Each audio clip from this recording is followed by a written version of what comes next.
All right, let's start with the ACC.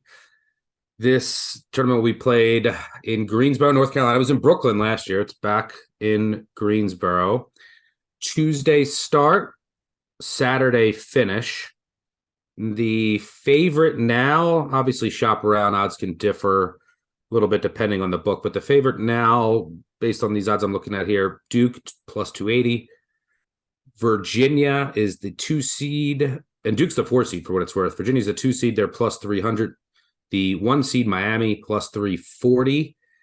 And then you have UNC and Clemson about 6-1. Clemson's the 3 seed, UNC's the 7. And then you're down to some longer shots. NC State 12-1, Pitt 14-1.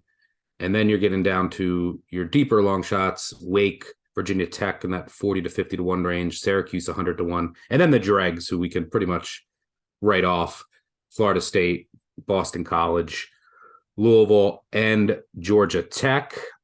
So looking at this bracket, now you're not going to believe this, but so one of the first things that I always do is I'll take all of the futures prices, and I'll get your thoughts on this in a second, but we talked about the ACC a couple of days ago.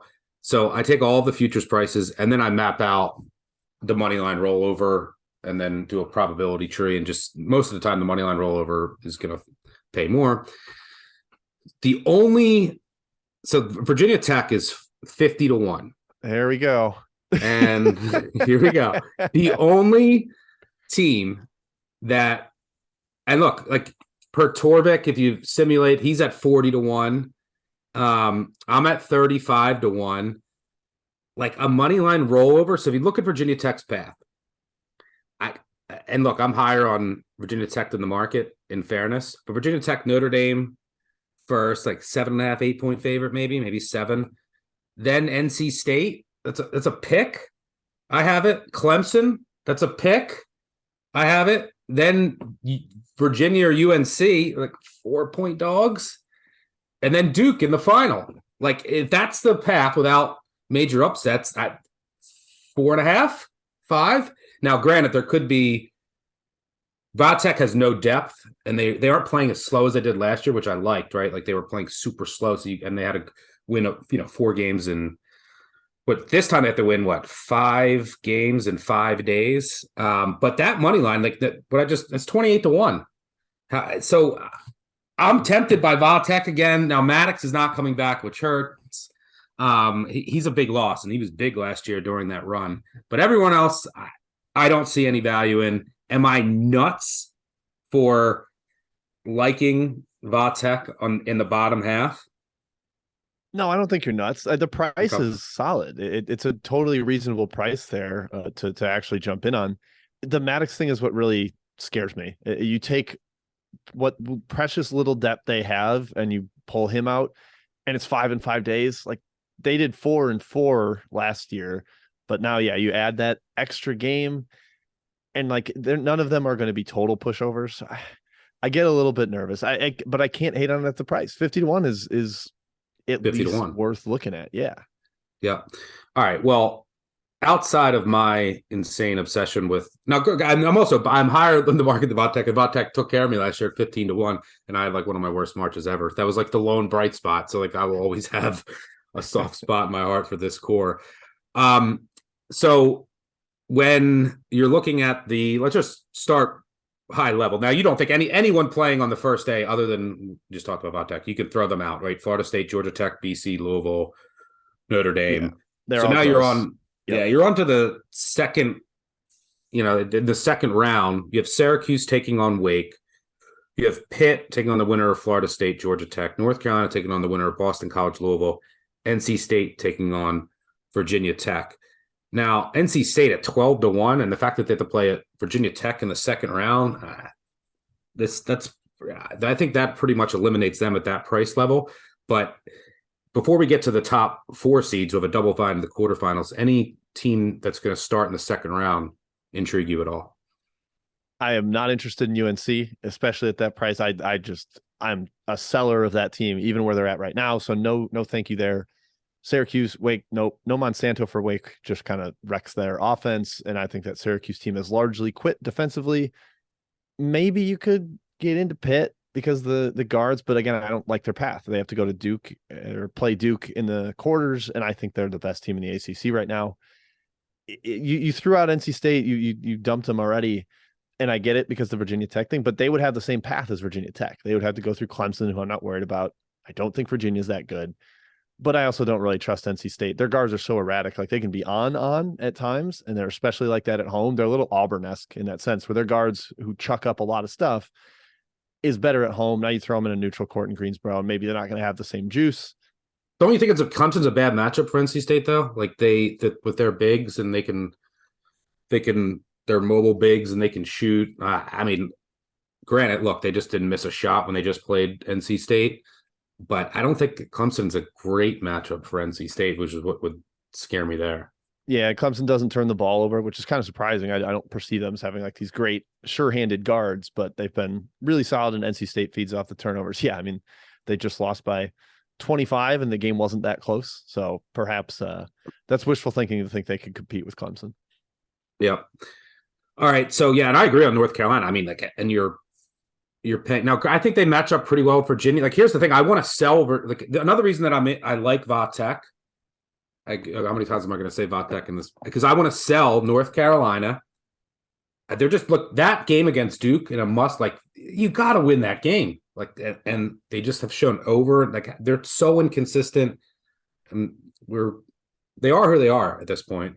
And right, I want to tell Virginia. They've told us repeatedly that we are not good. And it's like, all right, fine. I agree. You finally, I admit you're not good. Yep. And then I want to sell Virginia too. I'm not a fan of this Virginia team. The defense is good. I love Tony Bennett. The offense is meh. The defense is an elite, and they're going to be in these like grinders with everyone. I mean, you go back to like the games where they were beating Notre Dame and Louisville by like 1 and 2 each. I think they're vulnerable as well.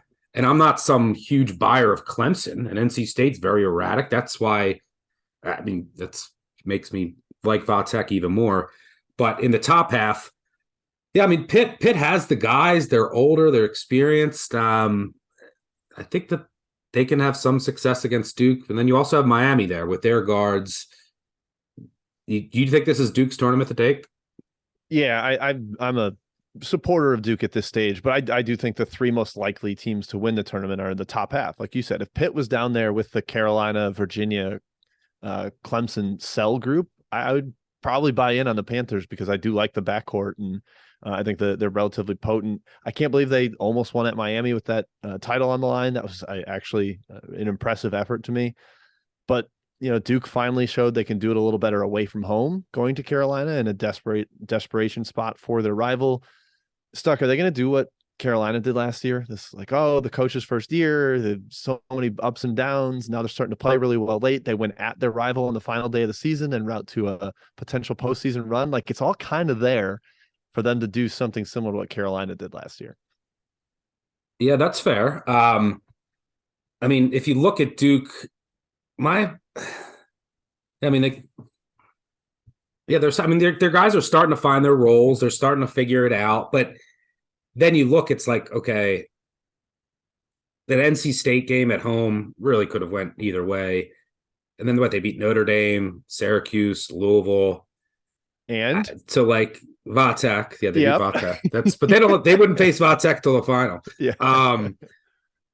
So I don't like, is it Duke or is it the ACC is just shit? That's my question. As far as like bigger picture outside of the ACC tournament, like is Duke figuring it out, or is just the ACC shitty? Yeah, it's not great. I mean, like I'm sure people are going to punch the holes in all the analytics stuff. Like they don't have teams high in the net. They don't have a top 30 team at KenPom right now. I think that's justified. I don't watch anybody and have anybody super jump out to me. I buy the postseason narrative with Miami because the guards are that good. Jordan Miller's like the best connector piece in the country. So I think Miami has the goods to make a run, and Duke has the talent now that they're healthy. Like Whitehead looks better, Lively looks better. Roach is at least giving them some of the veteran presence in the backcourt that they need. Proctor actually looks really, really good lately. So I think Duke has the most upside of this conference, and I bet them plus 550 to win this tournament like a week ago. It was before the Carolina game, so that's why the price has dropped. But they've always been better in the tournament than the regular season. Like Coach K never won the regular season, but he always competed in the tournament. I know it's not him anymore, but same point stands. Yeah. For what it's worth, if you look at KenPom end of year rankings from 2002 until 2020, there was an ACC team that finished in the top 6, at least one in the top 6 every single year. 2021, the highest rated team was Florida State at 15. 2022 was 8. And then this year, right now, it's Duke at 31. It's crazy. Crazy. It's really crazy. I guess I have to. You mentioned them briefly. The last question that I'll ask is, yeah, whenever you're in a tournament setting, used to be the Big East, people are going to ask about Syracuse 100-1. I'm sure there's going to be people that just. I mean, look, if you simulate on Torvik, it's like 500-1. You're probably better off doing a money line rollover with Syracuse, but they play Wake. They play Wake Forest to start. They just beat them. Their defense has been a mess, but in a tournament setting, they can be tough to face, which we've seen in the past. But this team doesn't seem to have the juice or the depth, right? You don't see any path for Syracuse making a deep run, right? No, I mean, they just had that 4-game losing streak where they gave up like at least 1.28 points per possession in all 4 or something like that. They're giving up 43s a game, and there are some teams in this conference that can shoot it. I think Wake gets them. I'm doubling down on that one. I took Wake on our Big Bets on Campus live show, and I got it wrong on Saturday, but I think Wake gets them in the quarterfinals, or I guess it's the second round there, 8-9 game. Yeah, who's been Monsanto's primary replacement? Mostly Clintman. I think they've gone a lot bigger. Like he's kind of playing some small forward. But they just don't have the same shooting prowess. Yeah, not at all. Yeah, it's tough to find. I'm gonna stick to my guns. I'm saying Vatek is a long shot, and you're going with Duke plus 550. Still playable at the price now, or would you pass? I'd probably pass now. I'm surprised that it moved that much, just mostly based off, I guess, winning at Carolina, and maybe the odds makers realize the rest of the conference isn't good. Like why would Virginia be priced ahead of Duke right now? That team is playing poorly. Yep.